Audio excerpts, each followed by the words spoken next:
Hello my dear students, आज खुश तो बहुत हो गए तुम। खुश होने वाली बात भी है बच्चों, क्योंकि ये जो कोरोना पिछले 2 साल से आया, इसने आपको सबसे ज्यादा फायदा दे दिया, बिना एग्जाम के ही अगली क्लासेस में पहुंचा दिया।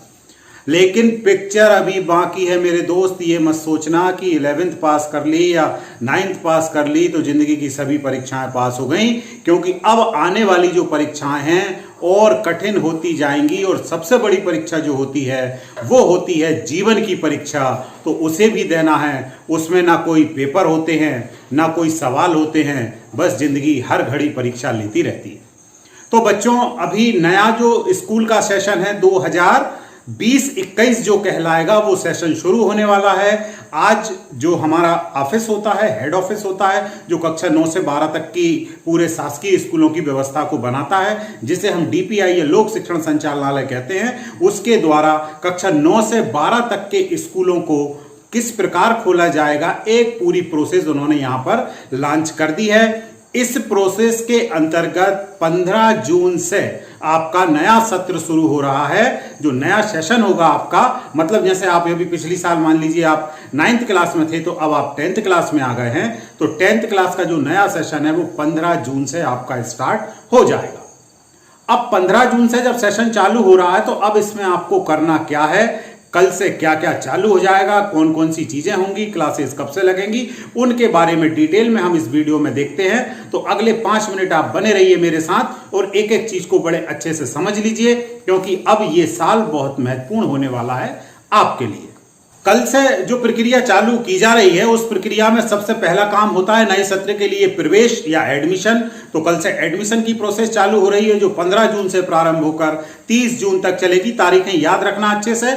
जितने भी शासकीय स्कूल हैं उसमें कक्षा 9 से 12 तक के लिए एडमिशन की जो डेट आज बोर्ड विभाग के द्वारा दी गई है, वो 15 जून से 30 जून तक है। इसमें एडमिशन आपके होना है और साथ में आपकी डिजिटल लर्निंग के अंतर्गत आपकी क्लासेस भी स्टार्ट हो जाएंगी।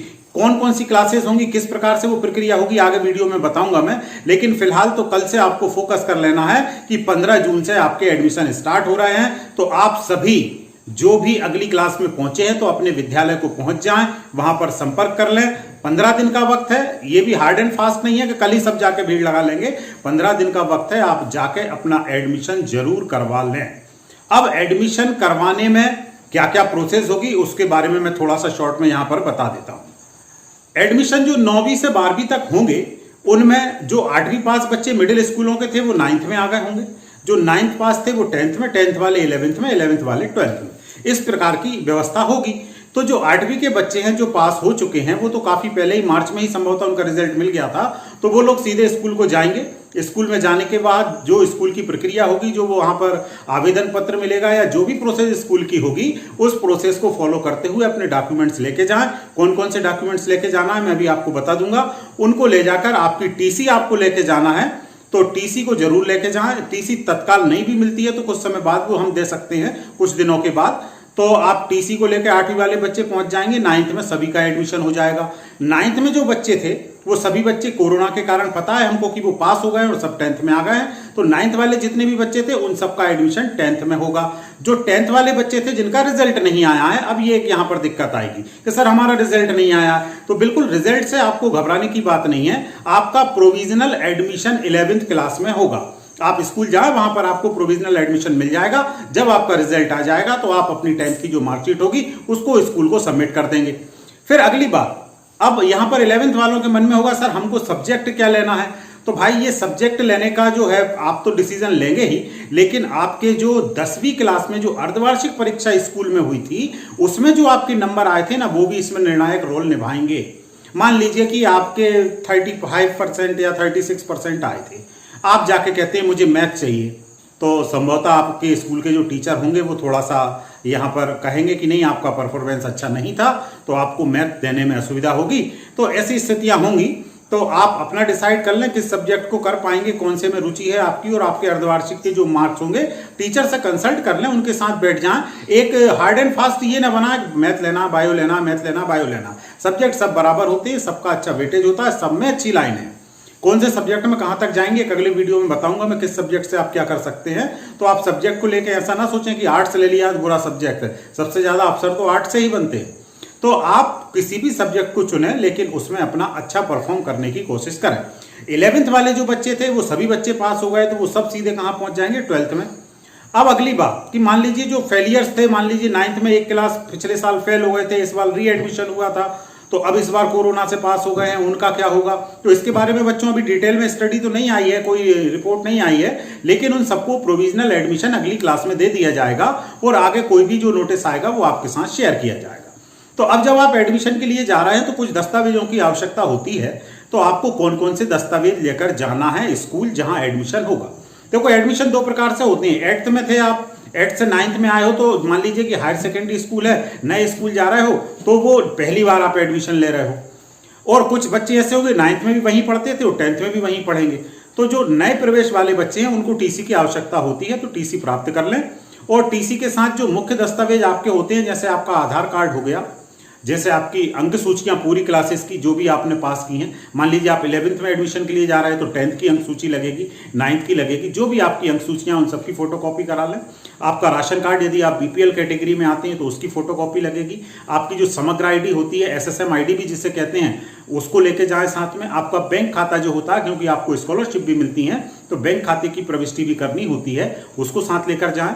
फिर आपके जो नए खिंचे फोटो हैं, लगभग 5-6 महीने के अंतर्गत के जो फोटो आपने खिंचाए होंगे पासपोर्ट साइज वाले, वो फोटो भी कम से कम 3 तो जरूर लेके जाएं। क्योंकि 9th में जब आप जाएंगे तो नामांकन होगा, बोर्ड में आपका फोटो जाता है, 10th में आपके बोर्ड के फॉर्म भरते हैं, 12th में भी आपके बोर्ड के फॉर्म भरते हैं, तो सब जगह फोटो की आवश्यकता भी होगी। तो कम से कम 3 फोटो आप साथ में लेकर जाएं। तो इतने दस्तावेजों को जरूर लेकर जाएं और इनकी 2-2 कॉपी लेकर जाएं। फोटो कॉपी जो आप करा रहे हैं 2 कॉपी कराएं, जो नए एडमिशन के लिए जा रहे हैं। जिनका एडमिशन उसी स्कूल में था और अगली क्लास में आप ले रहे हैं तो संभवतः 1-1 कॉपी देने से भी काम चल जाएगा। अब थोड़ा सा एक आज सूचना आई है कि जो कुछ बुक्स चेंज होनी है, तो वो कौन कौन सी बुक्स चेंज होनी है उनके बारे में भी आप ध्यान रखें। एनसीईआरटी की कुछ जो क्या है कि हर साल कुछ कुछ बुकों को चेंज किया जा रहा है। तो 10th क्लास में इस साल जो एनसीईआरटी की बुक आ जाएगी उसमें हिंदी हो जाएगी, इंग्लिश हो जाएगी, संस्कृत हो जाएगी, उर्दू हो जाएगी और सामाजिक अध्ययन, ये किताबें वहां पर एनसीईआरटी की होंगी। मतलब जो पिछले सालों में चलती थी वो अब नहीं होंगी, चेंज हो जाएंगी। और कक्षा 12 में 12th क्लास में जो बुक्स चलती थी वहां पर हिंदी, अंग्रेजी, संस्कृत और उर्दू, ये 4 जो बुक्स हैं वो चेंज होंगी, एनसीईआरटी की आ जाएंगी। तो अब आप ये ध्यान रखना कि पिछले साल जो किताबें चल रही थी वो नहीं चलेंगी।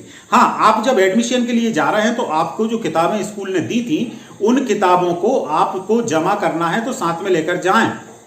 अब अगली बात को देखते हैं कि एडमिशन हो गया, इसके बाद फिर क्या होगा। तो एडमिशन होने के बाद अब आपकी ऑनलाइन या डिजिटल जो लर्निंग है उसको भी विभाग स्टार्ट करने जा रहा है और आपकी मतलब पढ़ाई शुरू हो जाएगी 15 जून से ही।